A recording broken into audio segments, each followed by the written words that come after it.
আসসালামু আলাইকুম। আশা করি সবাই ভালো আছেন। শীতে তো অনেক ধরনের সবজি পাওয়া যায়, আর একই সবজি বিভিন্নভাবে রান্না করে খেলে এর স্বাদ যেমন ভ্যারাইটি আসে, সবাইকে একটু ভালো লাগাও উপহার দেওয়া যায়। আজকে আমি ছোট ছোট যে দেশি চিংড়ি আছে সেটা দিয়ে বাঁধাকপি রান্না, একটা খুবই সহজ রেসিপি, অ্যাজ ইউজুয়াল প্রতিদিন রান্না করা যায় এরকম একটা রেসিপি শেয়ার করব ঝটপট। এটা হচ্ছে যে ছোট ছোট চিংড়ি মাছ, আর এখানে বাঁধাকপি আমি কেটে কুচি করে নিছি। এখানে ২ টা পেঁয়াজ আছে, কাঁচামরিচ আছে ৩ টা, হলুদ গুঁড়া দিলাম স্বাদ মতো, আর বাঁধাকপিটা জিরা গুঁড়া কেটে ধুয়ে পানি ঝরায় নিছি, তারপরেও রান্নার সময় কিছুটা পানি বের হবে। স্বাদ মতো লবণ দিয়ে, এটা একদমই ঝটপট রান্না। দেখা যায় যে প্রতিদিন সকালবেলা উঠে আমাদের এরকম হয় না যে আজকে কি রান্না করব, কিভাবে রান্না করব, গতকালে বাঁধাকপি খেলাম, এরকম হয়।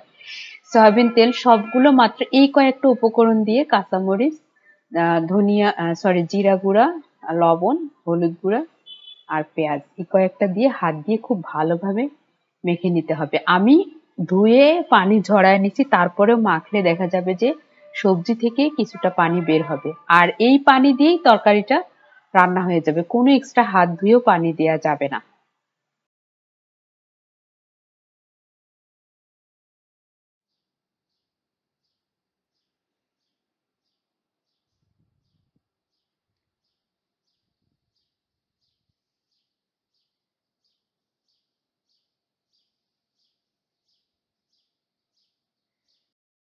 মাখা হয়ে গেলে তারপরে চুলায় আমি কড়াইটা বসায় দিয়ে এখন রান্না করব তরকারিটা। মাঝারি আছে উঠায় দিলাম, আর কোনো কিছু না, মাঝে মাঝে খুলে একটু দেখতে হবে যে নিচে লেগে গেছে কিনা, একটু নেড়ে দিতে হবে। তারপর যখন ভাজা ভাজা হয়ে যাবে, কারণ বাঁধাকপি আর এই ছোট চিংড়ি সেদ্ধ হতে বা রান্না হতে খুব একটি বেশি সময় লাগে না, খুব তাড়াতাড়ি ঝটপট রান্না হয়ে যায়। এই তরকারিটা যত না সহজ রান্না করা, ভাত দিয়ে খেতে কিন্তু ততটাই মজা। ডাল দিয়ে সাথে ডাল একটা রান্না করলে তরকারিটা ঝটপট, এবং সময়ও কিন্তু খুবই কম লাগে।